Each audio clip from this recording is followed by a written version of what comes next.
right, welcome back. Nice Friday. We have a great opportunity talk some sports and some nutrition with our special guest today. We'll introduce in a second. I'm here with Coach D, fresh off a victory yesterday in their first football game. So good things there. Congratulations on that, Coach. Appreciate it. Yeah. That's the way to start off the season. Um, we're it's always We'll take it. Things are always better with a win. Yeah, absolutely. So we're going to talk some sports today. We're start talk a little bit of nutrition with our guest today, Madison Troyer. She was cross country runner in college. Really heavy in the nutrition area. She works with one of our past guests, Wendy, right? And so we're excited to talk to her about that. She was with Southern Methodist, SMU, TCU. She was with the University of Miami. She's been at quite a few places and really kind of really got herself in the industry with some really great experience, and now is advising athletes all over the country on their nutrition needs. So it's great to have you on, Madison. Great to be here. Thank you so much for having me. Talk about your kind of your athletic career. How you got into nutrition and what was kind of some decision making process with that, and some of the things with your own experiences as well. Yeah, and also Coach D, congrats on the win. That's amazing. Thanks. We'll take it. Listen, so we'll take it. Yes, that's awesome. Thank you. But I'm so excited to talk to your guys' guests right now, especially going into the fall season. Sports are starting up, football is starting. So I hope I can give your audience some good nutrition tips going forward. But kind of about my background. So I was a multi-sport athlete, as many of us were growing up.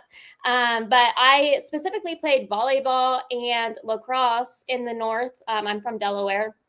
And I was getting recruited by local schools for volleyball, but being in Delaware, kind of wanted to get away from the North. So decided to move to Florida and join the cross-country team there at Palm Beach Atlantic University. And I've always been interested about nutrition. So kind of why I got into sports nutrition. I've always been interested as an athlete, elite athlete. That was something I heard growing up. But really I heard the messages of like smaller is faster, smaller is better. And so that diet culture, was Googling, didn't really have the nutrition resources back then. And so I go into college as a cross-country runner.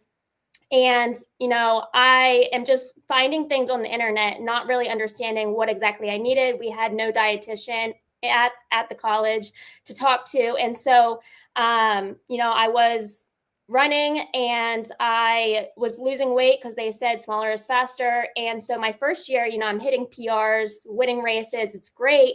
And then the second year comes around and I'm getting injured one after another, stress fractures, pulled muscles, injuries, not racing as much.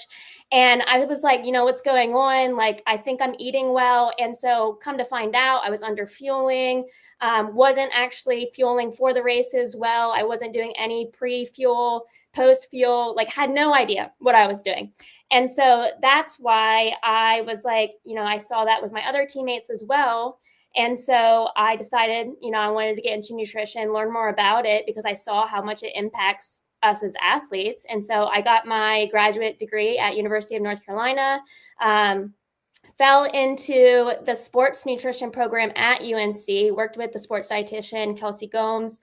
And that's what kind of got me my foot in the door in the sports nutrition world, was working with her at UNC, working with the football team, field hockey team, lacrosse team. And so, and it just, I got so passionate about it because I just saw this need. Everyone needs nutrition, not just athletes, but also athletes need it so much more to fuel their performance. And me, seeing the cost of not fueling well and having to end my cross-country career early as a result of it, I don't want other athletes to fall into that trap. And, we want long-term success as athletes, especially in football. We want them to play in the league for a long period of time. It's so important that our athletes are understanding how impacting nutrition is for their long-term health. There's no doubt about it. Nutrition is one of the most important things that, but it's something that's not understood. Mm-hmm. And even when it Right. is understood, cravings and other things kind of take over on that as well, right? So, Yeah. very, very difficult topic for athletes because you get athletes that are disciplined and do a great job with it, and then you have athletes that want to be disciplined but can't be like are just not. Yeah. And then you have some athletes that don't buy into it at all, right? So, which is a problem for them long term. Talk about the industry as a whole. There's so much information.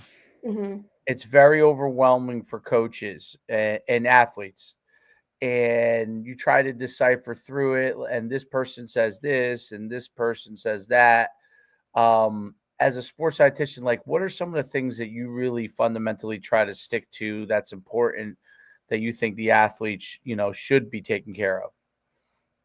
Yeah, no, that's a great question. Well, I just think it's important to spread the awareness of why. I think talking to these athletes, we are sometimes known as the food police, and they don't understand why we're like policing their that. food.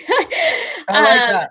Yeah, and so I think like sitting down with them and educating them on the why and how it's going to impact them, not just in the present, but like long-term future and their performance, and it's going to just make them better. And I think that's the hard part about these adolescent athletes is like genetics is running the game at that time, and they're able to handle things that maybe 10 years later they're not able to handle as much anymore. And so really trying to educate those adolescent athletes that nutrition can be that competitive edge for them now. They don't have to wait until 10 years later when it's starting to have more of an effect on them. They're starting to realize that effect more often as the older they get, but really hitting them early and helping them understand the importance of it, and helping them understand that one day they're not going to be able to sustain what they're doing in the right now, the fast food, the eating 2 meals a day. And, when they get in the league, that's not going to sustain them. There's no doubt about it. As far as so what athletes do you work with mostly? Do you work with college athletes or work with what are the different age ranges that you're working with? Yeah, so majority of my background is college, specifically football. So I, for 7 years, have worked in collegiate sports and majority football, but have also worked with all ranges of athletes. I was the director of nutrition at SMU, worked with all the sports, but specifically Coach Lashley was the offensive coordinator at Miami when I was at Miami. And so when he got the head job at SMU, he brought me with him to be the football dietitian. And so I spent the last 3 seasons at SMU fueling the football team, but all the other athletes as well. So I just joined Nutrition with Wendy, which has been such a blessing because I've always had a heart for high school.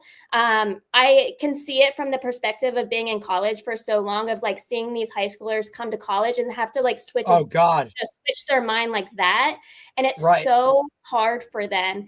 And I just think like, man, if we started earlier, they would be so much more successful coming in. And now with like how college football is changing, it's becoming more high pressure.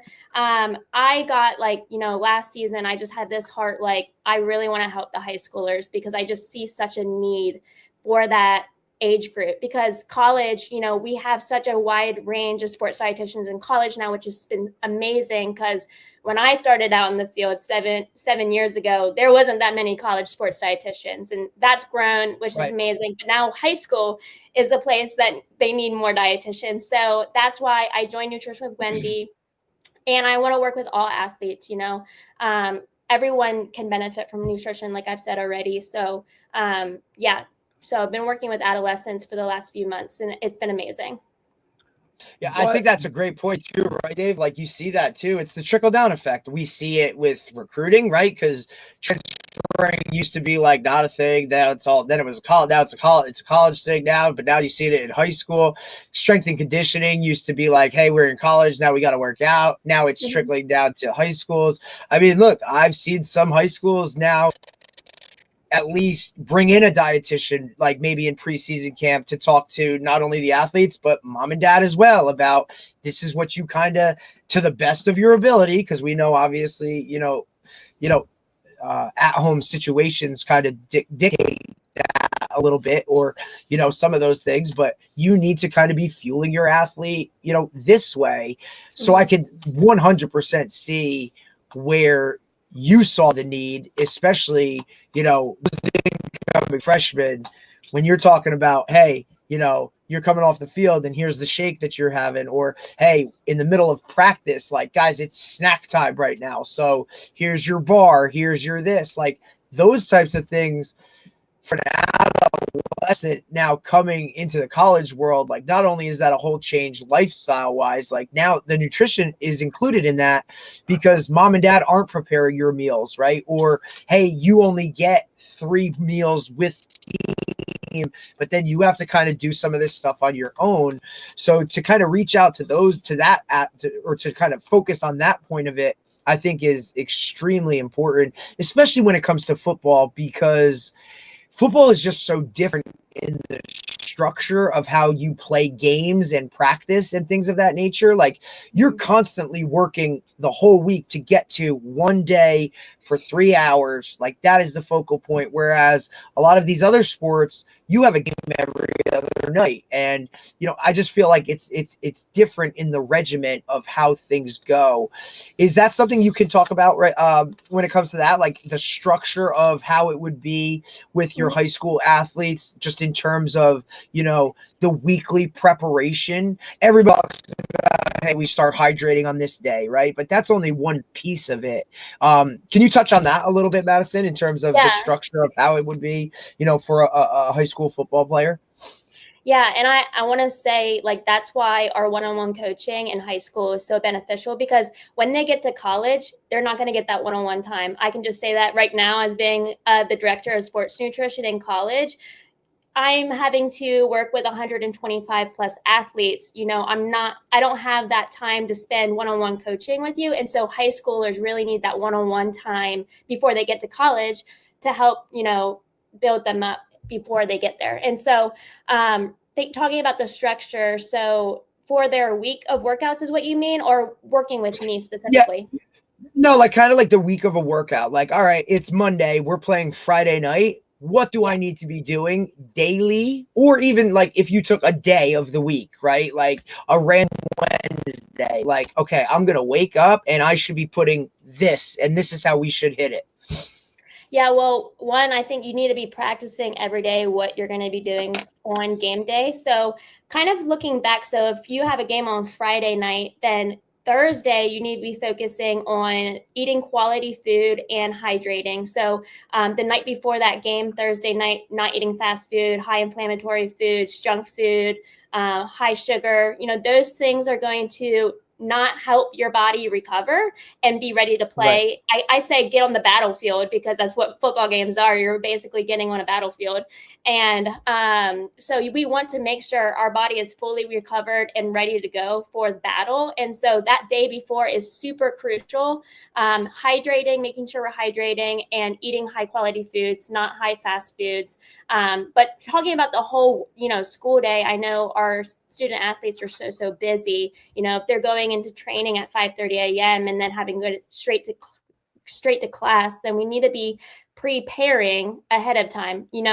I always say we need to prepare and then repair. And so preparing the day before, look at your schedule. Okay, I know I need to go to this workout at 5:30 a.m. I have to wake up at this time. I need to have a good quality carbohydrate before I get into that weight room. And so that could look as simple as a sports drink and an applesauce. It doesn't have to be crazy.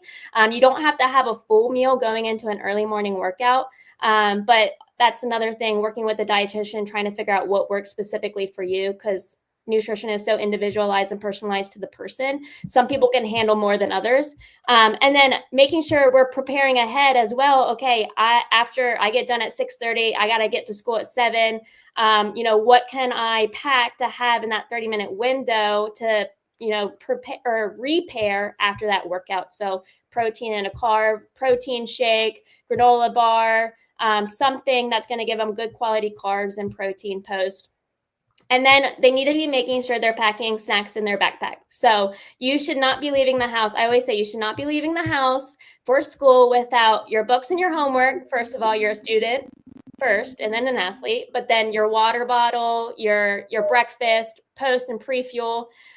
So that's why I say prepare. We need to think ahead. And so having snacks in your backpack, like Uncrustables are great. Different types of protein bars, carbohydrates like fruit are great, bananas, apples. And then having, whether you're packing lunch or in the cafeteria getting lunch, I actually, with one of my athletes had to create a cafeteria guide because they were going to lunch at school and they were like, I don't know what to eat. I don't know what's good for me. If I'm practicing in the afternoon, I go into the cafeteria and I see pizza and cookies. Like, what are some things I should be getting from the cafeteria? And so that's another thing we do at Nutrition with Wendy is we even look up the menus at the school and are like, okay, let me create a guide for you. These are the types of options you should be picking so that when you go into that afternoon practice, you're not feeling heavy, lethargic. You're not having that sugar rush during the day and crashing in your 1 p.m., 2 p.m. class and sleeping and the teacher's mad at you. So making sure we're packing quality snacks, eating consistently throughout the day is huge. If you have a busy schedule, have things in your locker that you can grab in between classes as you're grabbing your books, those types of things. You just need to think ahead.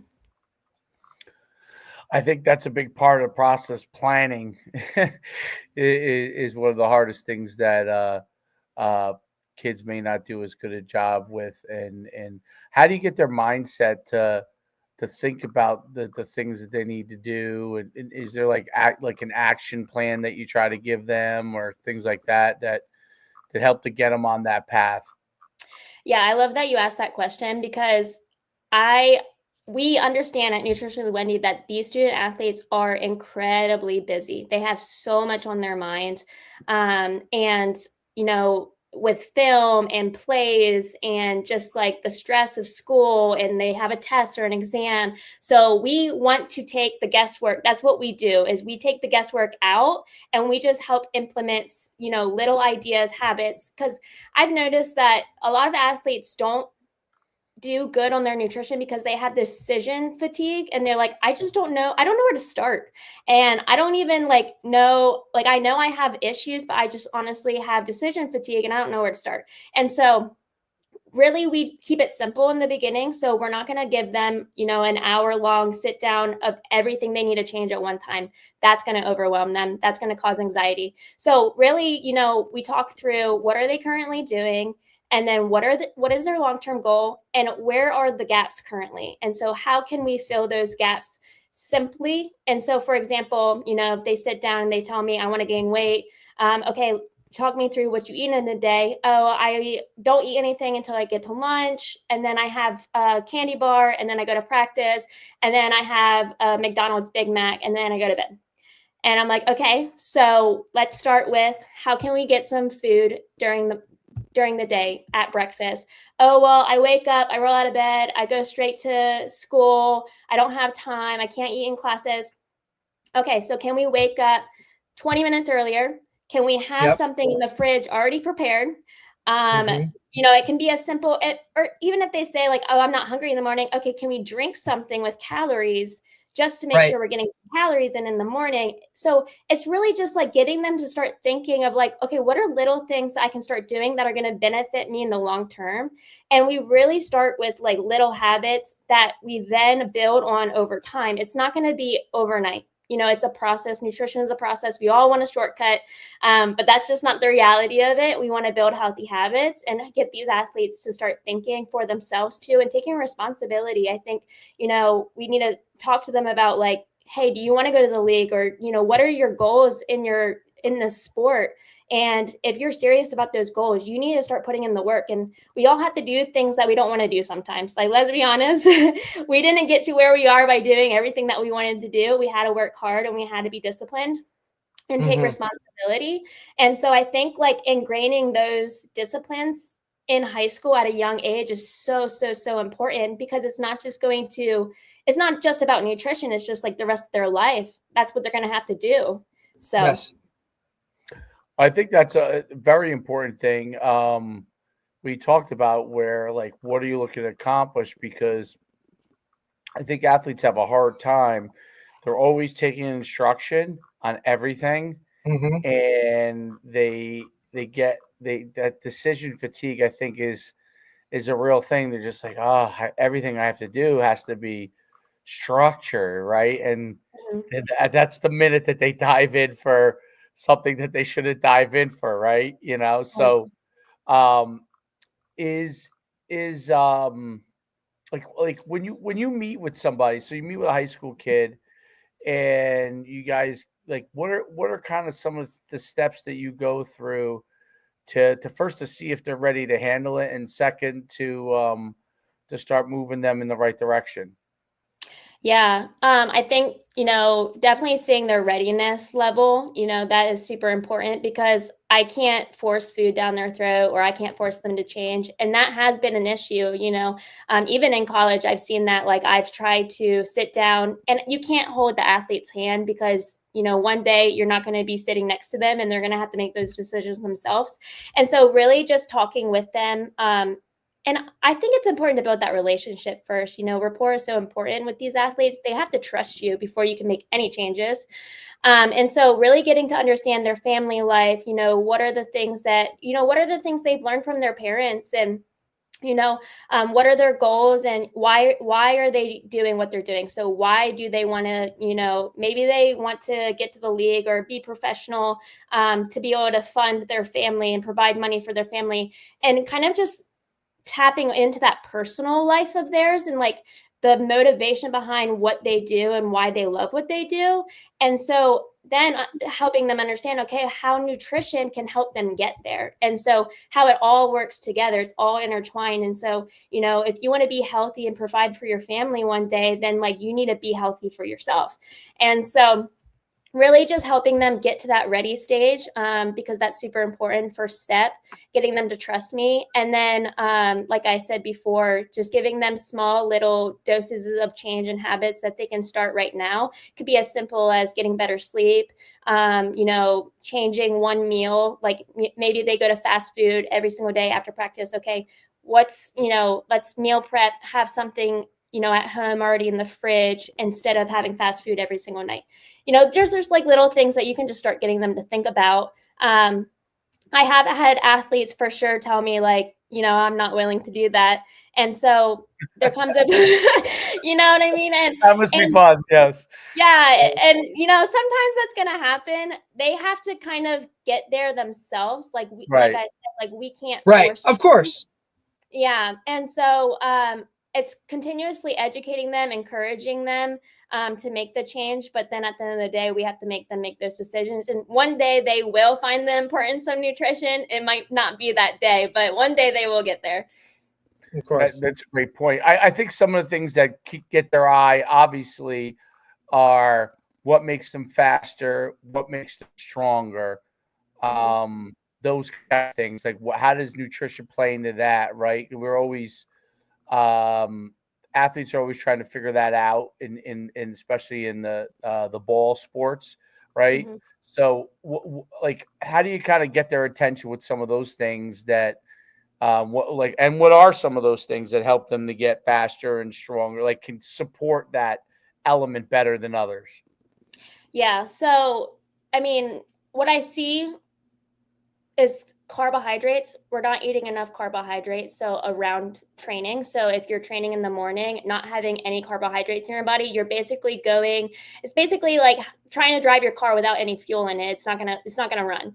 And so having quality carbohydrates before training, that's gonna give you the energy and the speed. Like that's gonna help build your speed. And then protein is so important. Like we need to be having protein consistently throughout the day, not just post-workout, not just 2 meals a day. If we want to build muscle mass, which every athlete should be wanting to build muscle mass, that's where, extra speed, power, strength, all that comes from is our muscle. And so if we're not giving our muscles the quality nutrients that it needs to recover every day, to be fully replenished and refueled every day, then we're going into the weight room, we're having a really hard workout, and then we're not going to benefit from it, because nutrition is really, it has to be paired with those strength workouts, those practices, in order for it to really be beneficial. So you can't just expect going into a weight room and destroy your muscles and then not replenish it well with nutrients and expect to get stronger. It just doesn't happen. So I just, would recommend for our athletes, they need to be eating consistent protein throughout the day. And so, that looks like so if your early morning workout, having that after your workout, having that at breakfast, lunch, dinner, and snacks. So not snacking on chips, not snacking on just candy. You need to have not just snacking on fruit too. That's another thing. Yes, fruit's great and amazing, but you need to be pairing it with the protein. It's also going to sustain your energy levels throughout the day. So I was just talking to an athlete and they were like, I don't know why I'm so tired all the time. 3 p.m. I literally just feel like I hit a wall. I'm super fatigued. I'm like, okay, well, what are the snacks that you're eating throughout the day? Chips and candy and fruit. And I'm like, okay, where's the protein?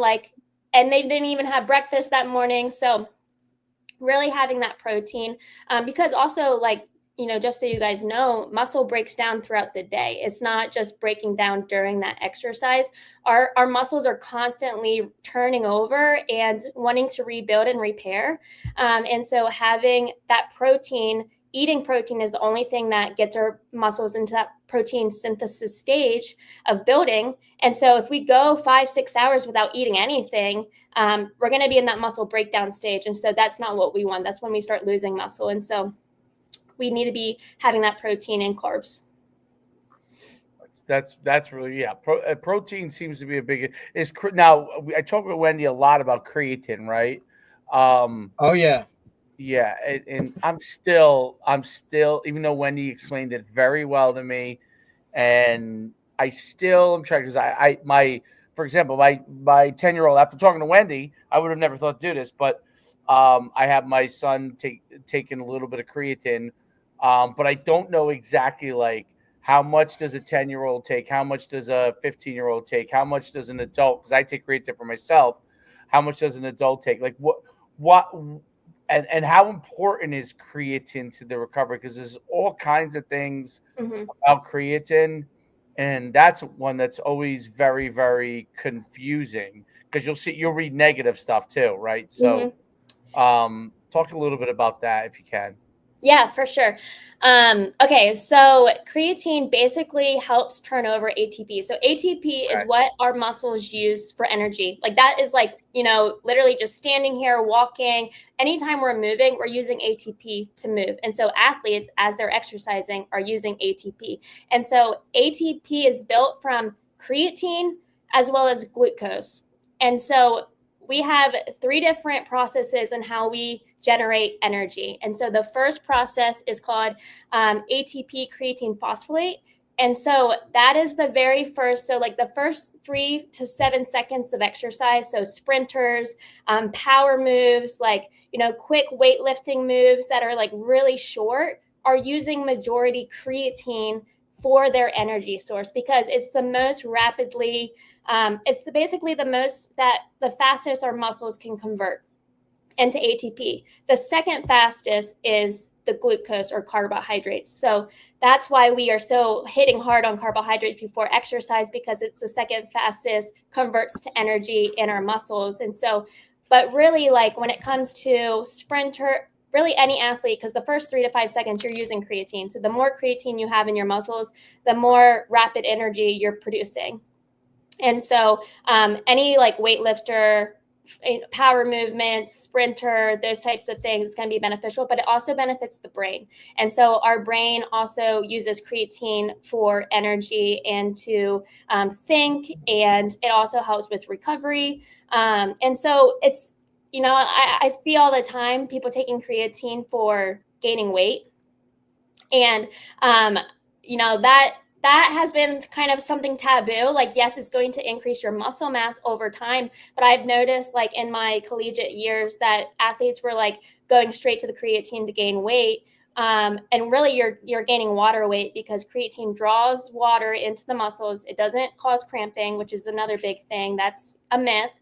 And so it draws water into the muscle. So you're going to have water weight, but you're not necessarily gaining weight if you're not eating calories too. So it's really important to have that foundation of food first. And creatine is a great supplement for all athletes, all individuals, but it shouldn't be the foundation.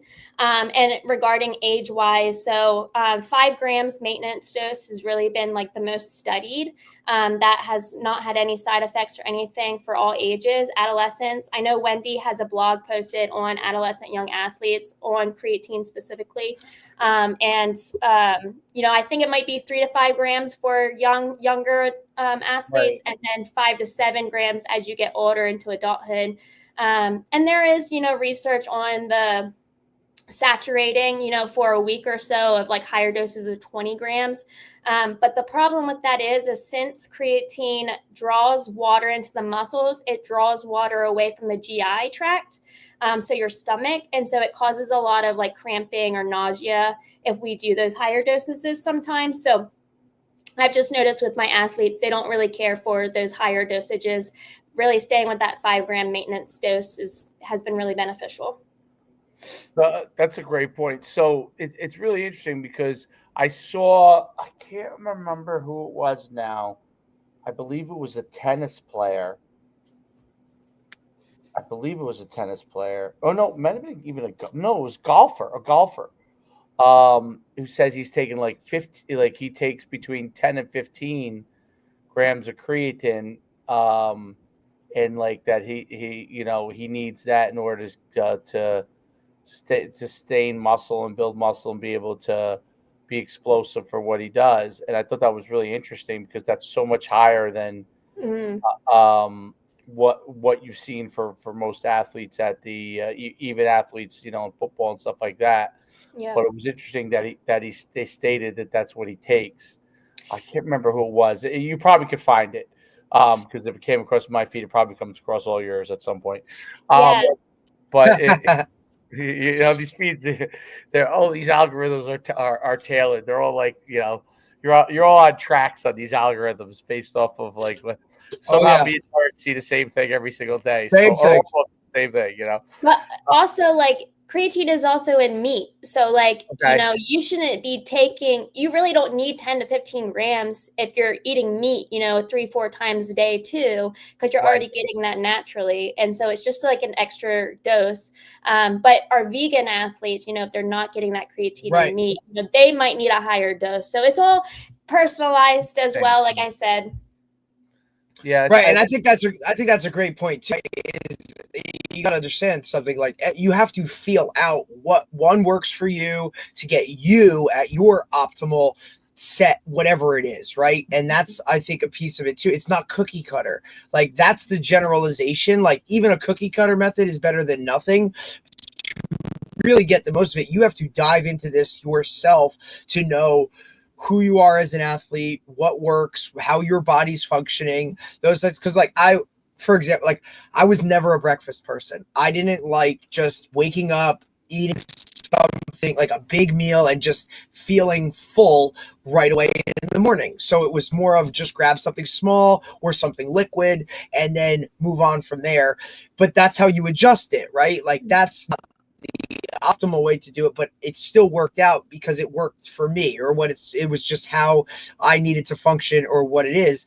That's where I think a lot of parents, student athletes need to dive into themselves and kind of look at it from that perspective, that what your buddy is doing might not be what you need to be doing, or might not be how your body responds. So to really put that under the microscope is really where, our student athletes and their parents, for the most part, or, as a college athlete yourself, you need to go and talk to those people, or look, there's enough research out there and things that you can go find. You know what I'm saying? Like we talked in the pre-show, like Wendy, like you guys and Wendy yourself, like you guys post so much free stuff that, you know, you can go and get a good foundational, you know, structure just by looking at those things. But you have to want to do that. Like you said, some people, like, it's not in their, they just, you know, but that's what separates, you know, higher level athletes from guys that are just there to do it, is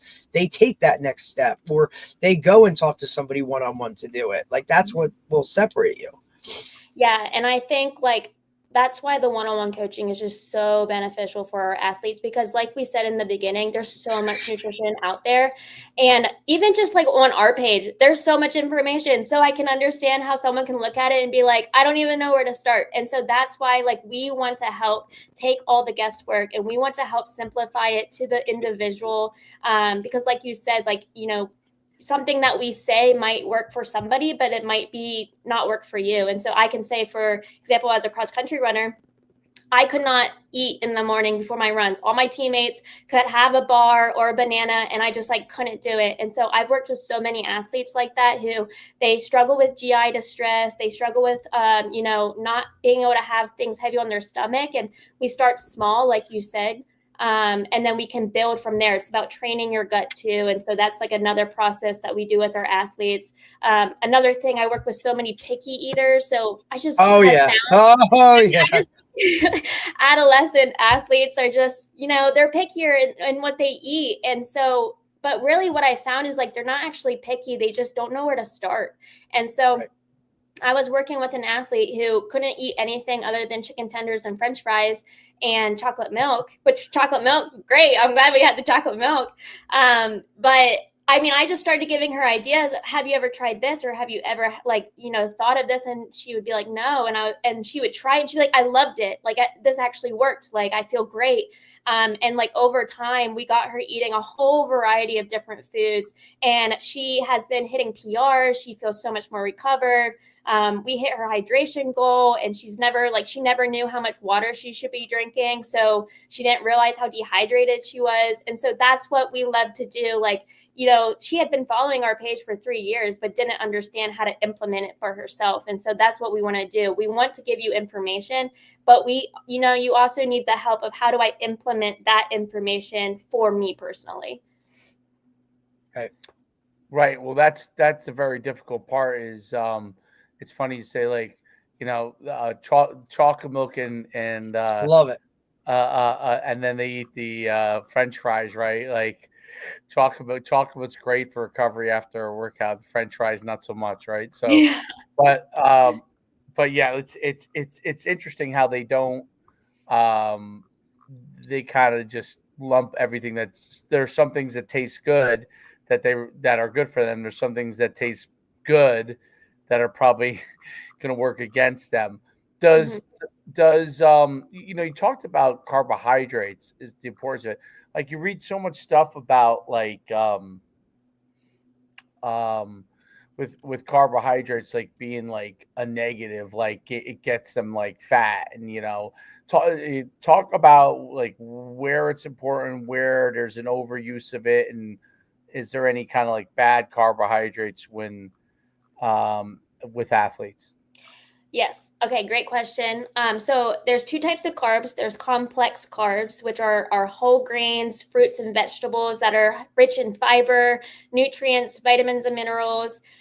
So I like to call those meal carbs. And then we have our simple carbs, which are more of our, like, high sugar, fast digesting, things like refined bread and candy and donuts and those types of things. And so those simple sugars should only be making about 10% of your diet. So those simple sugars should really only be around training, because that's when we need those simple, like, fast digesting, not heavy on the stomach, types of carbohydrates, but they should not be the majority of your diet. So if you're eating white bread at every single meal, that really isn't, you should be doing whole grain, whole wheat bread, because that's higher fiber, higher nutrients, vitamins, and minerals that you're not getting in the white bread.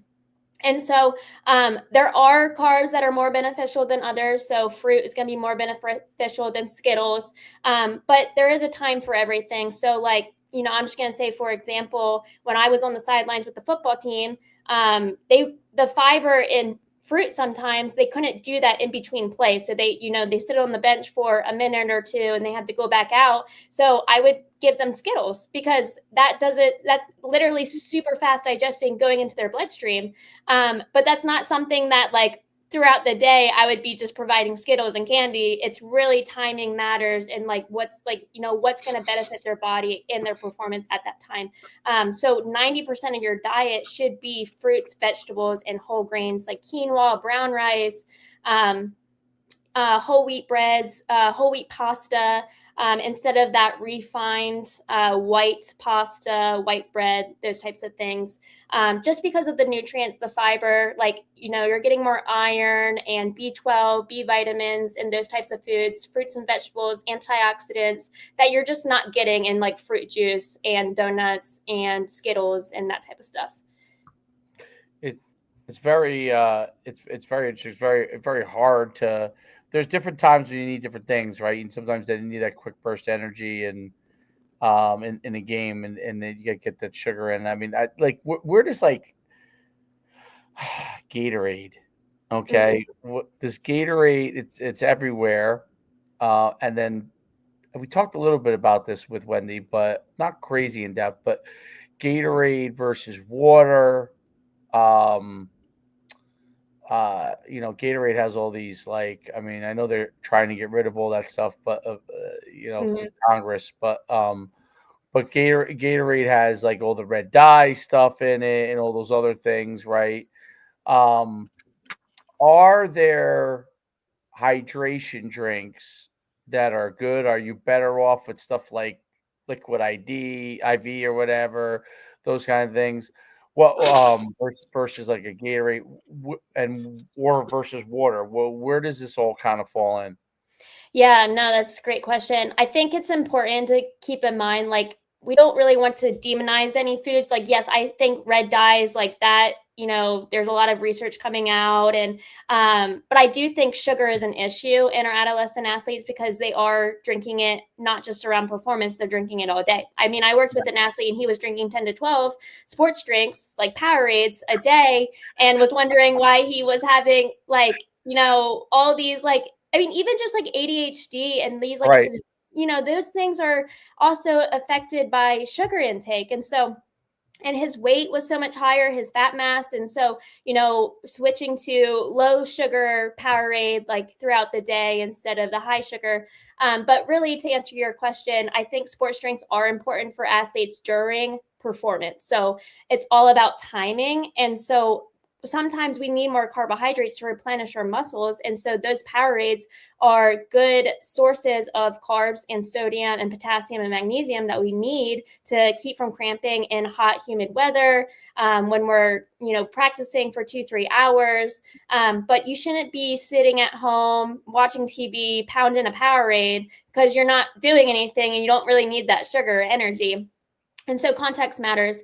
But liquid IV, drip drop, Pedialyte is something I've used with my athletes. Pedialyte has been great, especially the liter jugs for my bigger athletes who might lose 7 pounds of sweat at practice. They need to be replenishing that loss. And so, and then LMNT we use a lot, for our heavy salt sweaters. So again, I'm going to keep saying this because it is individualized. Like, some people are saltier sweaters than others. And so, for example, like I'll go on a run and I'll get sweat in my eye and it'll burn.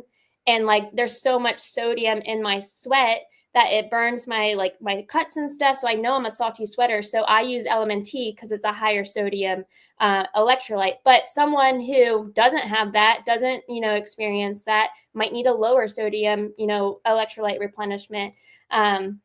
So it is, trying to figure out what, specifically they need. But it is known that about average 500 to 1,000 milligrams of sodium are lost in every liter of sweat. So I've worked with athletes to see how many pounds of sweat they lose during practice, and then can kind of give them a prescription based off of that average of how much they're losing each day at practice and how they should be replenishing those losses.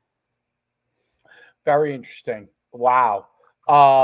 Alimenti, I just looked it up. I didn't even know what that was. Oh yeah. Yeah. I know what Liquid IV is because I have a Costco membership, so I see them there. But I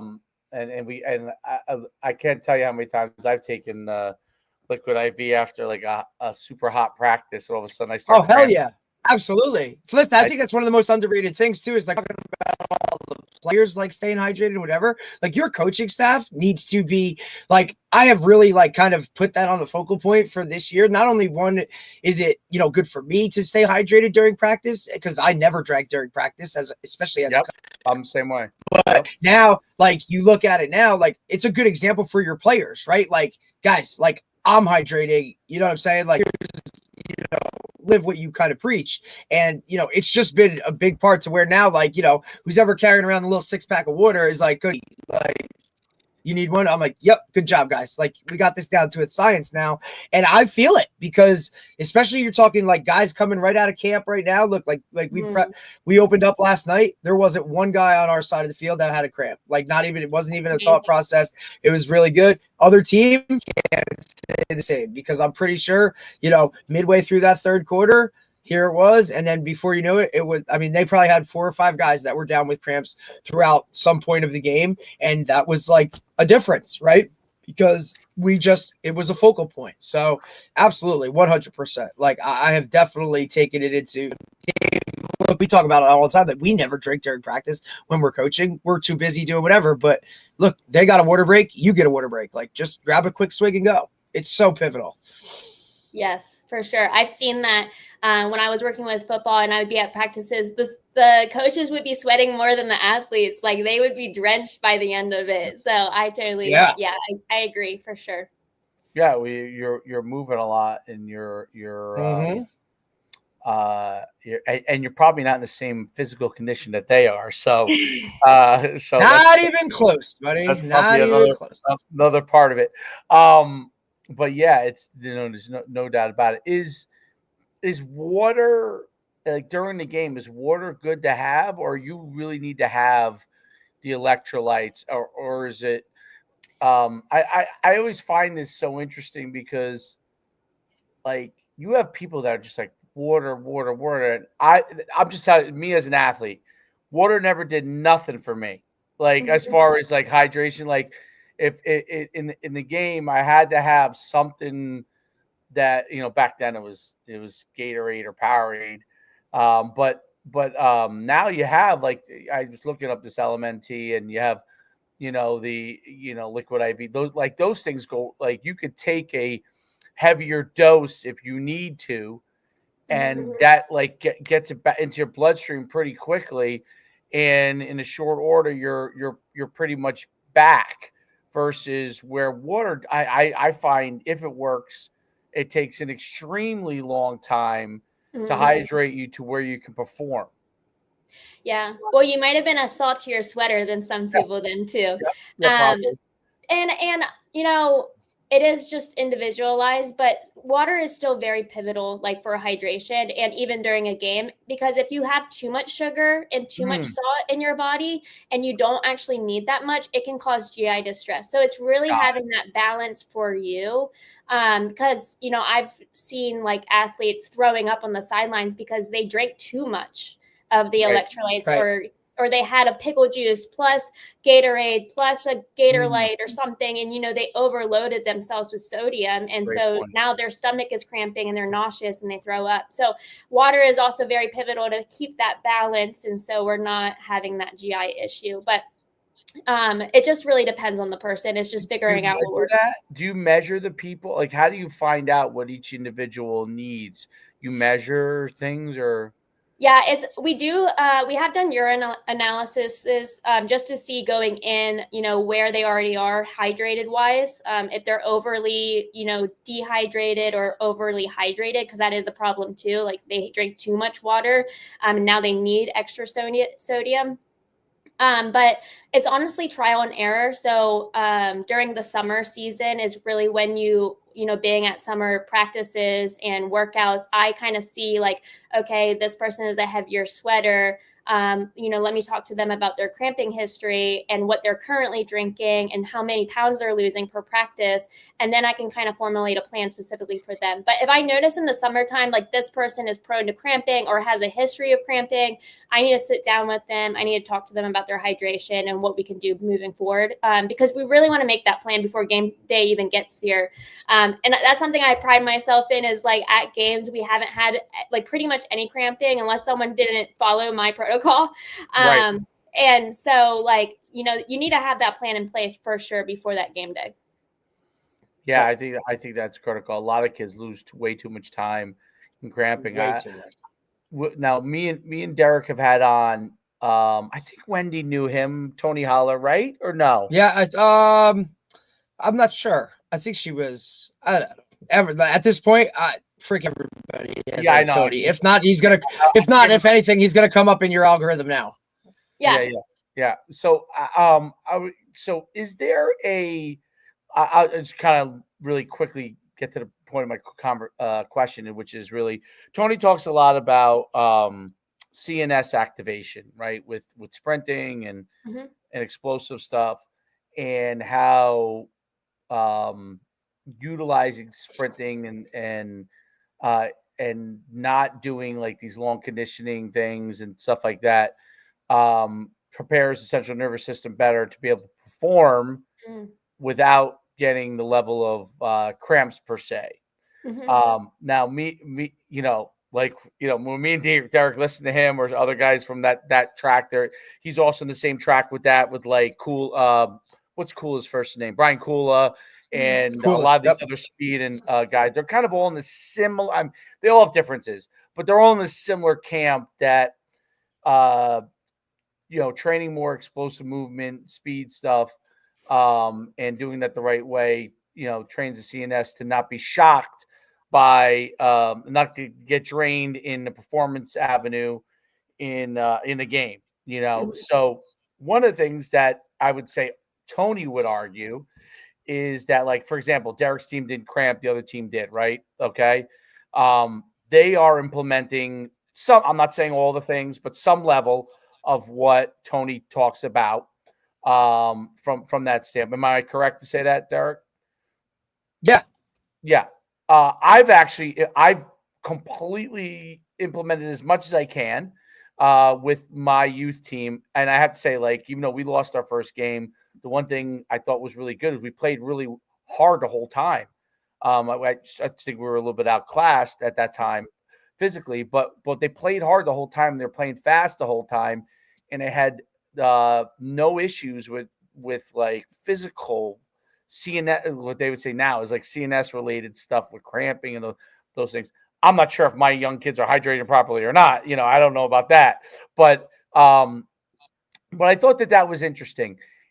Is there a is that stuff that you work with? Do you work with like the performance guys in strength and conditioning and speed and try to balance all those kind of things? Is that something that's real, like the CNS activation and the balance with that and the electrolytes? Yes, 100%. Yes, I would totally agree as well with Tony that the muscle fatigue is a huge contributor of cramping. So, and that has to do with the CNS and like the firing of neurotransmitters and making sure our muscles everything plays a part. So It's the whole body, and it's not just nutrition. It's not just athletic training. It's not just strength and conditioning. It's like everything has a part. So it's super important that we all work together. So 100%, I worked so closely with my strength coaches over the years, and even with our high school athletes, or if we work with a high school and partner with them, we work really closely with the performance team because it's so important to understand what they're doing each day. And so I actually, like, for example, in the summertime, we had specific workouts every, Tuesday and Thursday might be speed days, Monday, Wednesday, it changed. So I would actually sit down with the strength coach. He would tell me, this is the focus is speed, sprinting, and then this day it's more power, strength. And so the nutrition does change regarding that. So with sprinting, so I actually got my bachelor's in exercise physiology. So I wanted to be a strength coach and do nutrition on the side, and then decided to just change all that. But so basically in sprinting, you're firing more type 2 fiber muscles. And so the more you sprint, the harder you go, the more you're engaging more type 2 fibers. And so the thought is, the more we practice that, the less our muscles will fatigue over time. And so that's important. But also, type 2 fibers need more carbs and creatine than type 1. So that's another thing we have to think about when we're sprinting. So even like my sprinters are going to need more carbohydrates probably than my endurance runners, cross-country runners, just because of the muscle fibers they're using during their exercises changing. And so it all runs together and plays a part for sure. That's so interesting, Derek. That's completely opposite back to the way people used to think back in the old days. They used to think that 100%. all the distance runners need to load up on carbs. Like the old marathon, where Right. they would eat the pasta. They have the pasta night before the whole marathon. But it turns out that yes, they need some, but the sprinters need, because of the heavy level of depletion. So interesting.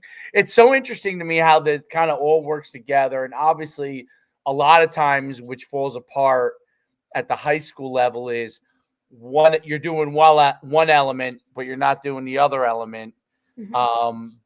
Probably usually because of financial is my guess, right? Because at SMU, you have a silo that works together, and you all know what each silo is, and it's like, hey, you get done with this, you go to this, and you get done with that, you go to that. Whereas in high school, they get done with, the focus might be on speed or strength or both. And then, oh, wait, we don't, we don't like do the nutrition. My eyes were open many, many, many years ago. And I really didn't understand the level of it at the time. But when I was in, and it turned out it was the same way in Texas, but I was at a school in Louisiana that was following. It was one of the first ISDs there, and they were following the Texas model, and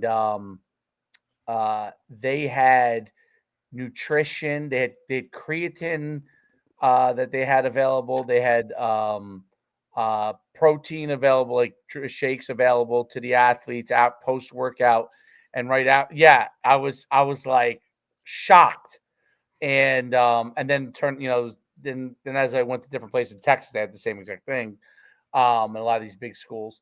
But yeah, they had it all set up right there where they could grab and go. And then remember we were implementing some of that right at RBR. We tried. Yeah. I mean, we just didn't have the exact resources to get as much as we probably needed. You know what I mean? Like we really needed replenishment all the time, but we were trying to implement some of those things without even having at the time the exact knowledge base that we now kind of have gathered from that. But we knew that was an important thing. Like, okay, you get out of your workout, you need to get something in the system to start to recover. And it definitely is hugely helpful. But it's really interesting stuff, because what you guys are doing, it's like it helps the athletes recover. It helps the athletes continue to perform and stay in the game. And obviously injuries, we don't want to, we want to avoid those as much as possible. And obviously nutrition's a large part of it. It's an often overlooked part of it, because, some either they don't want to take the time or don't have access to it, but there's some simple things that they can do from that standpoint. If you were to say, like, before I let you go, quick and dirty, I come out of the weight room as an athlete, or I just sprinted on the field, what are like 3 quick things I can do? Like I don't have access to a ton. I'm a kid that has modest means. Is grabbing a chocolate milk a thing that would really help me? What are a couple of things I can do real quick that can help me to stay in the path without having to get like all expensive on it? Yeah, for sure. applesauce is literally amazing, and majority of athletes can handle that before a workout. So great carbohydrates, get great nutrients even too in applesauce, and it's not too expensive. And you can just have that in your backpack. So if you have a 4 p.m. practice, you can have it in your backpack all day and it's not going to go bad.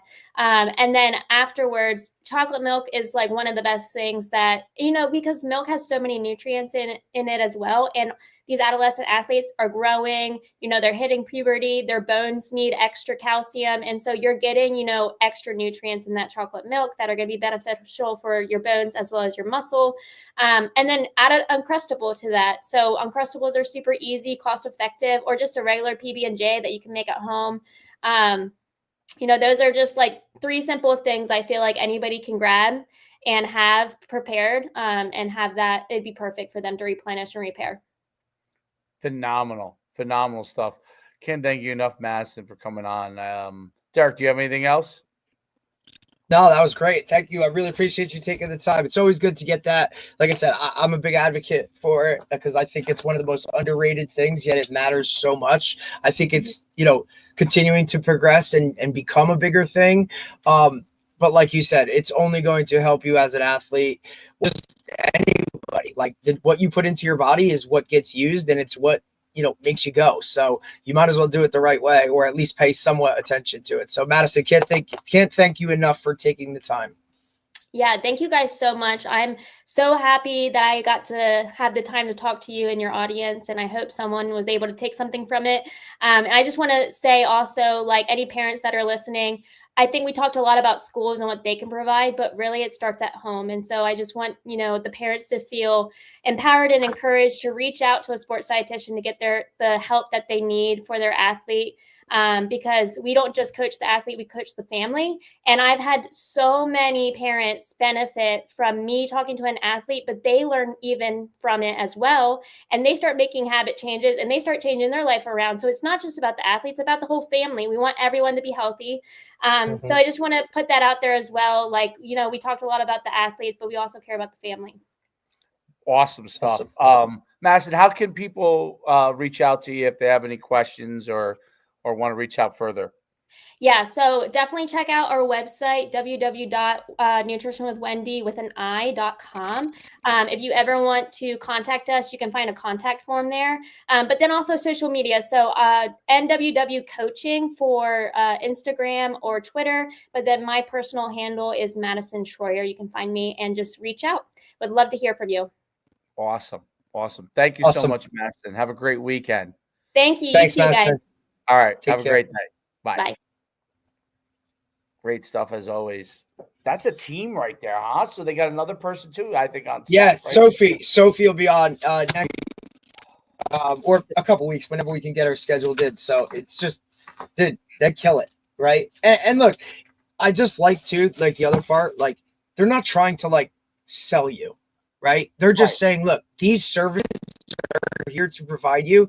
We can give you all the general knowledge and that'll probably be fine for you. But for those higher level, really want to like attention, like take it to you need the one-on-one coaching where we can literally break down what your body does, who you are, what sport you are, how old you are. Look, how many of us have some type of medical something where, like something with your body that needs its own separate, like they can dive into that and help you with all of that, So that's why I just think it's so good. I was so glad to have stumbled upon that, that group. They're so good. They work with every sport, male, female, adolescents, adults, you know what I mean? Like really ground floor up, and can really get you to that next level. Cause that might be the piece you're missing and you don't even know it. You know what I mean? Like that could be the last bit of whatever you need to squeeze out of what God gave you as an athlete. Like maybe it is what you're putting into your body that, takes you from a 4.7 to a 4.69. There's your scholarship. Who knows? Right. It could be, and if you're, neurotic about loving our sport, like we were, like you're going to eat whatever they tell you is, you know what I mean? Like, or what your body's going to do for you. So, I think it's such an interesting field to me too, because you know what I mean. Like there's so much I don't know if mental toughness is the word, but like you all have those cravings, and we would all love to eat everything that tastes really good whenever we want it and however much of it we want. But to get where we would want to go as an athlete, like sometimes that's part of the sacrifice you make. You make the sacrifice to practice all that time. You make the sacrifices to train that much. Like, make the sacrifice to eat what you're supposed to eat. And maybe, I just, that's something it's kind of the last bit of it that people don't really look at. I think you're 100% right. I think when it all works together, I think it's interesting that you guys did not cramp. Yeah, not one bit, buddy. Yep, and obviously, I think that's one area that we've had amazingly less of an issue because I implemented this speed stuff right from the get-go and try to focus right from the get-go on that, and been adamant about less of the long-winded running stuff, and just focus on speed. And I think that look, the thing that Tony's right, and obviously Wendy's group is definitely onto. This is it's a long-term project, so you don't get results immediately. Like, right. You got to stick with the model and let it play out, and over time, absolutely, it makes a big difference. And I think even when you get out of your we're doing it in season, and you're doing it in season, and you're doing it out of season as much as you can as you lead up to the season, meaning the summer, right? But the yeah. But what's nice is that we're doing it too, right? Right, because it's also nice too, like that our freshman football coach happens to be the indoor track coach and the track coach, right? So he's implementing it. So that's a lot of sports right within the building where that coach, and they're the weight room guys. Like, he's the weight room, the freshman football coach is the weight room stipend guy in the fall. So the athletes are constantly getting this approach, and it's extremely beneficial. Look, I was at the freshman game yesterday. There was no cramping in that game either. You know what I mean? So like, it's across the board when it comes to like they're looking at and the approach that it's about health first and availability, right? The best ability is availability. Like, look, you could look at it last night, those couple plays that those kids missed last night in that game from the opposing team could have been a game breaker, or it could have been the play that separated it from it. And because they were out with cramps, and that's in their head that now they go back into the game. How long before I cramp again? Right. Like, there's a whole thing to it. And it wasn't even like a thought that we were going to cramp. You know what I mean? Now look, it was definitely a cooler night here for opening weekend, right? It was a very nice night, but not too hot, not too cold, but like kind of right around that temperature you wanted it to be. But it still was a thing. And that first game is always you know what I mean? Like, when it comes to that aspect of it, because it's the first real full go, 4 quarters of ball, and we're implementing a new offense where guys are running a lot more now in offense in terms of routes and coverage, and it is what it is, and it worked out awesome. So whatever it is, and they fuel right, like, you know what I mean? Like, the nutrition aspect, we give them a meals that they don't, you know what I mean? Like, a lot of other places don't have, and it's important and it works. So I'm going to continue to preach it. Why wouldn't I?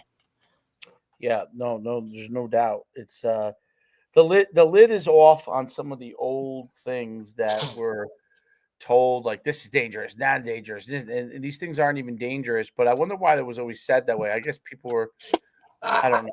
I also think, like, we talk about that all the time. It's like, you coach the way you were coached, you know what I'm saying? So guys, I don't know, even with the wealth of knowledge that's out there to go and get, they're set in their ways, right? And they just kind of do things the way they've always been done. And it's, no one's going to, a lot of people, maybe it's more so now than ever, but nobody was ever going to question the way that was. Or, how many times were your coaches talking about nutrition and hydrate? Like, that just wasn't part of the gig. You know what I'm saying? Just Right. like the strength and conditioning part wasn't always as big as it is now, or, you know, the mental side of things wasn't always as big as it is now. Like there's new things that help, you know, move the game forward. And this is part of it. Like part of it is eating right outside of, you know, your freaking pasta dinner on Thursday night or whatever the hell the meal they give you or shit, you know? Right. That's 100% right. No, I know. I wonder And if that's a Jersey thing, dude. I wonder if every team has like a pasta dinner on Friday night across the country. I bet they do. You think that's like a universal thing? Like, I don't know. think so? You don't think so? Maybe it's more like a cookout. I don't know. I don't know. I don't know. Yeah, I mean, I guess it depends on where it was.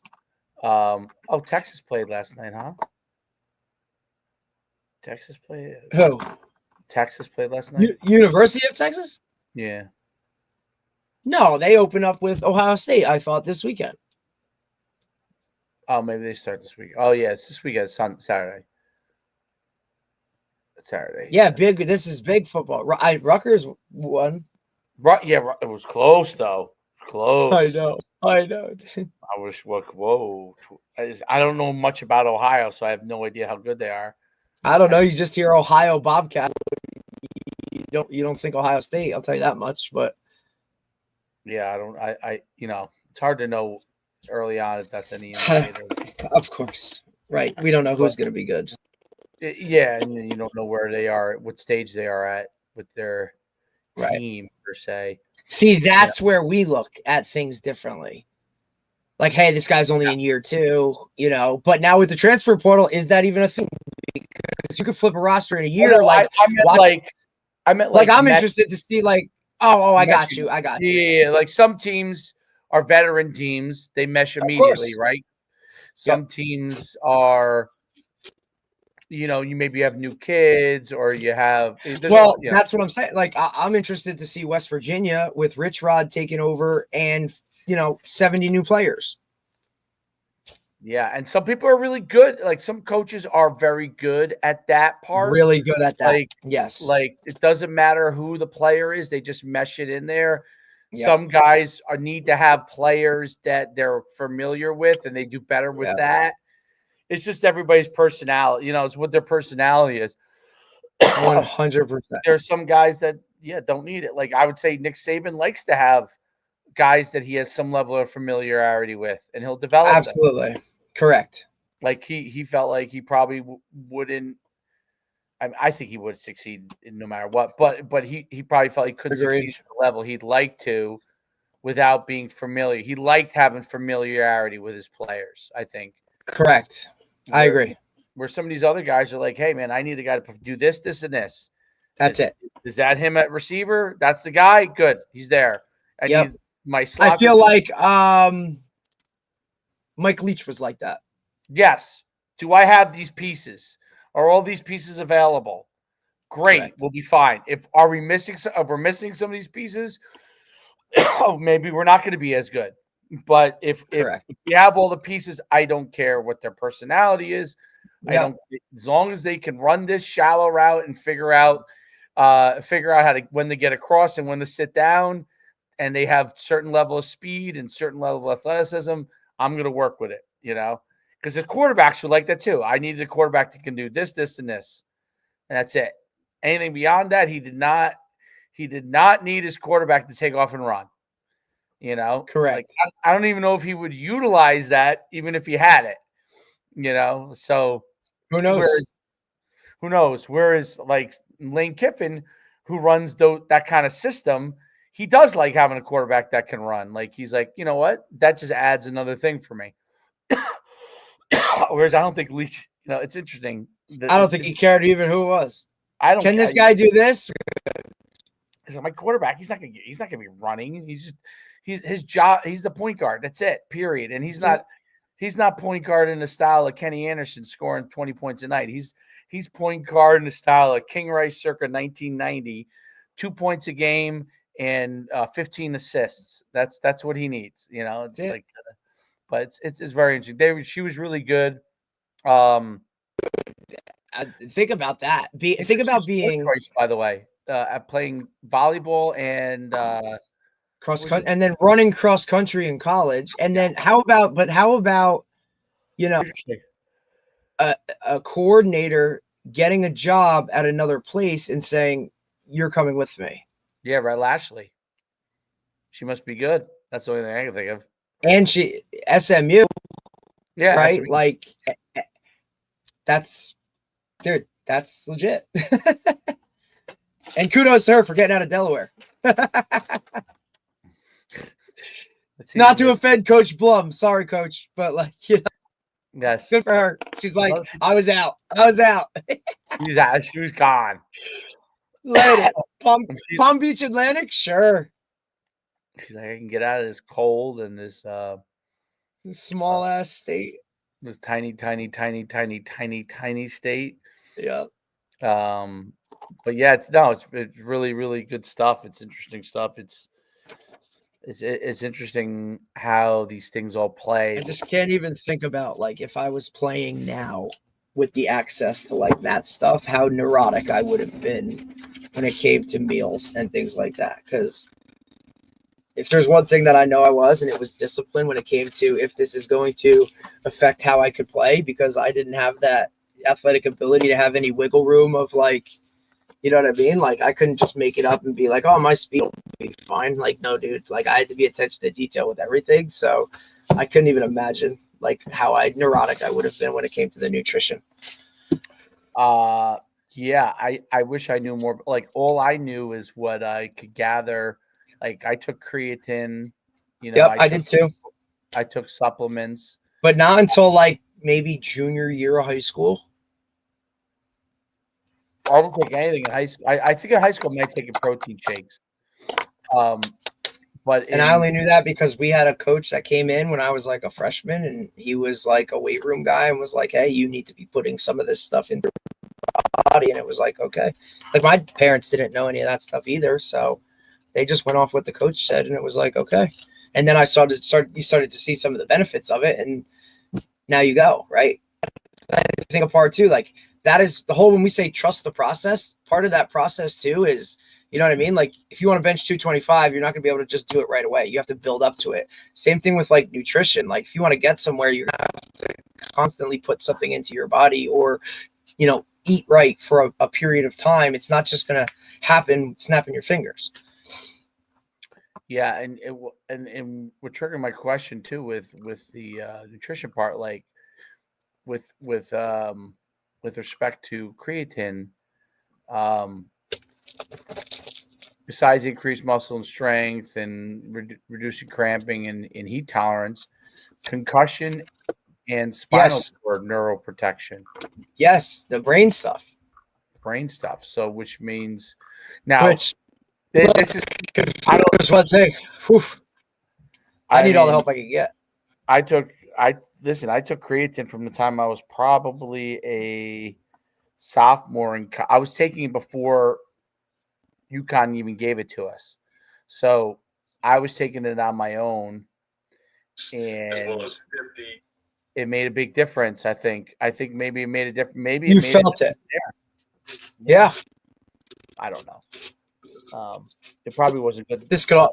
Yeah, probably not. It probably wasn't good that I took Fiverr on game day, but at the time. But compared to what these kids probably do now, it's probably not. Those things are probably nothing, you know. But nothing. These guys rip like 7 monsters and be like, I'm good. It's like, all right, buddy, I guess so. Oh my God, crazy. But anyway, great stuff. And then awesome, man. And you probably have a nicer weekend now that you play on Thursday. So yeah, I mean, I think it's a holiday, right? I don't know. Detroit you coming on Monday? We're coming in on my yeah. It'll be normal game week for us. The teachers start school on Tuesday. Kids go back next Thursday. So I think I don't know if that's late or that's not. I know, like, you know, my niece and nephew up north in Morris County, they started school yesterday. So I don't know. Did Troy start already or no? Next week. Well, Catholic school. Rock and roll. We start later and end earlier. I know, you pay all that money to not go to school. That's it. Start later, end earlier.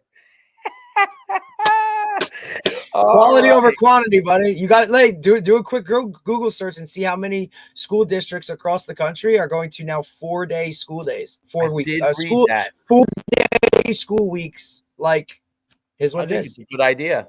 I think it's a phenomenal idea. I mean, Quality over quantity, buddy. yeah, you don't want kids dreading. Well, most of them do now, dreading school. Absolutely, because they're You know, stuck in a classroom. they're stuck in a classroom all day long. There has to be better ways. Do better, educational system. Do better. There has to be. I mean, you need some classroom, but there's got to be a mix of how you could do things. 100%. All right, man. Absolutely. All right, man. Talk later.